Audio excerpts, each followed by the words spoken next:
Hello students, good morning. आप सब कैसे हो स्टूडेंट्स? आज हम लोग संस्कृत का चौथा पाठ सुभाषितानी पढ़ेंगे। सुभाषितानी का मतलब क्या होता है? सु मतलब सुंदर, भाषितानी मतलब भाषित, भाषित मतलब क्या है? मतलब बोलना, अर्थात सुंदर बोलना। तो जो हम सुंदर वाणी बोलते हैं उसी को हम सुभाषितानी कहते हैं। ठीक है, सुंदर वचन, सुंदर वाणी आपका। तो इसमें हमारे 6 श्लोक हैं और इन 6 श्लोकों को हम लोग एक एक करके पढ़ेंगे और इसके अनुवाद को समझेंगे। देखिए, पहला है उत्सवे व्यसने जैव दुर्भिक्षे राष्ट्र विप्लवे राजद्वारे शमशाने च यः तिष्ठति स बांधवः। ठीक है, इसका हिंदी अनुवाद क्या होगा? उत्सवे, उत्सव में या त्योहार में, बात एक ही हुआ। व्यसने, संकट की स्थिति में। चैव, 2 शब्द दिया है, च और एव। ठीक, च मतलब और, एव मतलब ही। ठीक है, दुर्भिक्षे, दुर्भिक्षे का अर्थ होता है सूखा होने की स्थिति में। ठीक है, राष्ट्र विप्लवे, राष्ट्र पर संकट आने की स्थिति में। राजद्वारे, राज दरबार में। ठीक है, शमशाने और शमशान घाट पर। ठीक है, शमशान में। च यः तिष्ठति, च मतलब और, यह तिष्ठति मतलब जो साथ रहता है। ठीक है, सह बांधवा, वही हमारा बंधु है, वही हमारा सच्चा मित्र है। क्या हो जाएगा? उत्सव में या त्योहार में, व्यसने संकट की स्थिति में, सूखा की स्थिति में, राष्ट्र पर संकट आने की स्थिति में, राज दरबार में, शमशान घाट पर, शमशान में जो साथ रहता है वही सच्चा मित्र होता है। ऐसा समझ में? फिर से एक बार देख लीजिए।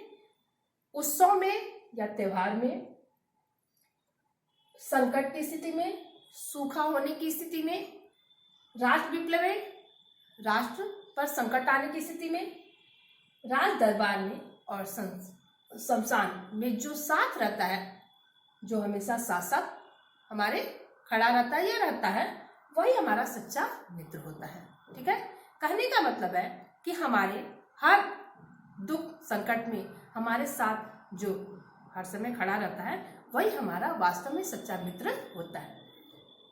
यहाँ पे आपको दुर्भिक्षे मतलब सूखा बताया। सूखा किसको कहते हैं?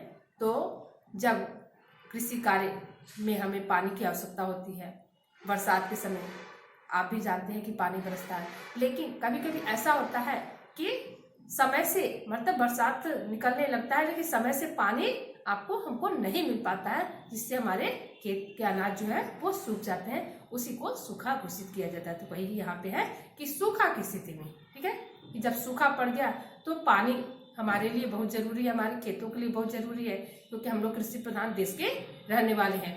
तो इस तरह से जब सूखा की स्थिति आ जाती है तो मनुष्य से लेके खेती बाड़ी से लेकर के हर एक चीज पर बाधाएं आने लगती हैं। तो वही यहाँ कहा गया है कि इन सारी स्थितियों में जो हमारे साथ रहता है वही हमारा सच्चा मित्र होता है।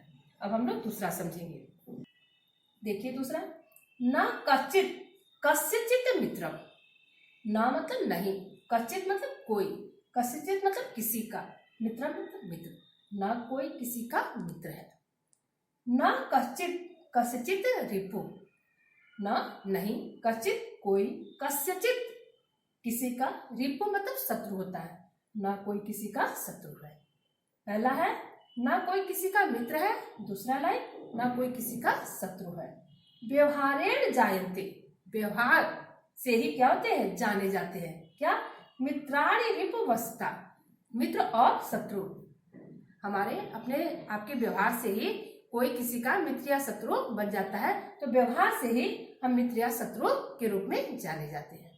देखिए फिर से, ना कोई किसी का मित्र है, ना कोई किसी का शत्रु है। व्यवहारेण जायन्ते, व्यवहार से ही जाने जाते हैं। मित्राणि रिपुवस्ता, मित्र और शत्रु। ठीक है, तो हमारे आपके अपने व्यवहार के द्वारा ही हम किसी के मित्र या शत्रु बन जाते हैं या मित्र या शत्रु के रूप में जाने जाते हैं। ऐसा समझ में? तो ना कोई किसी का मित्र है, ना कोई किसी का शत्रु है, व्यवहार से ही हम जाने जाते हैं किसी के मित्र या शत्रु के रूप में, ठीक है, या व्यवहार के द्वारा ही हम किसी के भी मित्र या शत्रु बन जाते हैं। अब हम लोग तीसरा देखेंगे।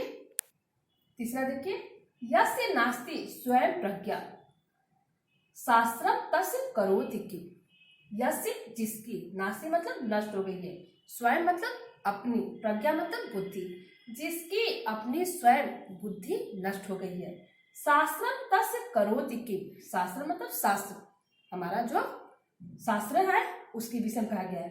तस्य उसका या उसकी, करोति मतलब करेगा या करता है, किम क्या, ठीक है। तो जिसकी अपनी स्वयं की बुद्धि नष्ट हो गई है, शास्त्र उसका क्या करेगा। सही बात है। अगर हमारी अपनी बुद्धि विवेक नहीं है तो शास्त्र, फिर हमारा शास्त्र ज्ञान हम प्राप्त ही कर लेंगे तो फिर किस काम का है, क्योंकि हमारी अपनी बुद्धि विवेक शक्ति अगर क्षीण हो गई है तो उसको फिर चाहे कितना भी आप ज्ञान दे दीजिए सब बेकार है।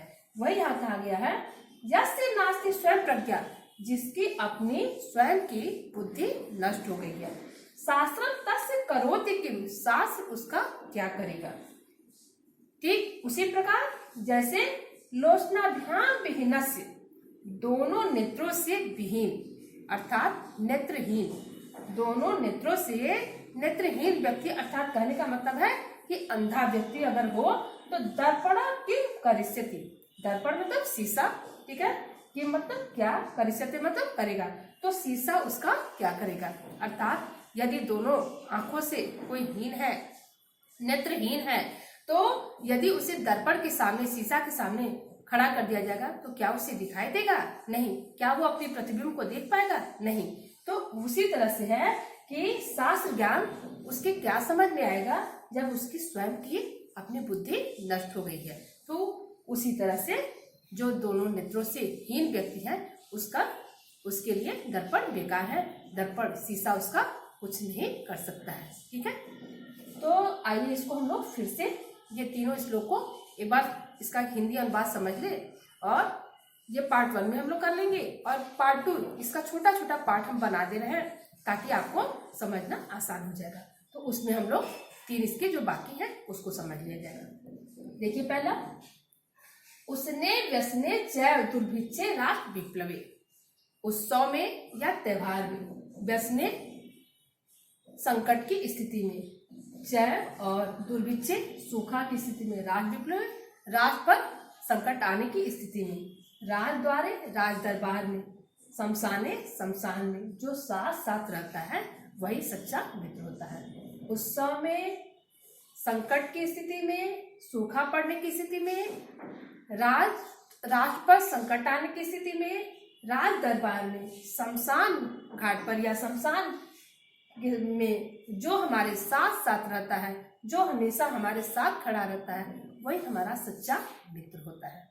दूसरा देखिए, ना कश्चित कस्यचित मित्रम, ना कोई किसी का मित्र होता है, ना कश्चित कस्यचित रिपु, ना कोई किसी का शत्रु होता है, व्यवहारेण जायन्ते, व्यवहार से ही जाने जाते हैं, क्या, मित्राणि रिपु वसता, मित्र और शत्रु के रूप में। हम अपने व्यवहार के द्वारा ही किसी के मित्र या शत्रु के रूप में जाने जाते हैं।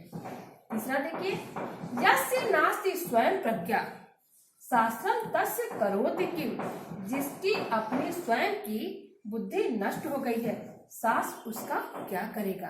अर्थात शास्त्र ज्ञान उसके लिए बेकार है अगर हमारी स्वयं की बुद्धि विवेक शक्ति नहीं है। ठीक उसी प्रकार जैसे लोचनाभ्याम विहीनस्य, दोनों नेत्रों से हीन व्यक्ति के लिए दर्पण किम करिष्यति, दर्पण क्या करेगा, शीशा क्या करेगा, अर्थात उसके लिए शीशा बेकार है। शीशा के सामने वो अगर खड़ा भी होता है उसे अपनी प्रतिबिंब वैसे भी नहीं दिखाई देगा जैसे वो कहीं किनारे खड़ा है, तो उसके लिए शीशा बेकार है। तो ठीक है स्टूडेंट्स, आज हम लोग इसमें सुभाष तानी का 3 श्लोक समझे पार्ट 1 में, और पार्ट 2 में इसका जो बाकी हिस्सा अर्थात 3 और श्लोक है उसको हम लोग समझ लेंगे। तब तक के लिए अपने टॉपिक को हम यही समाप्त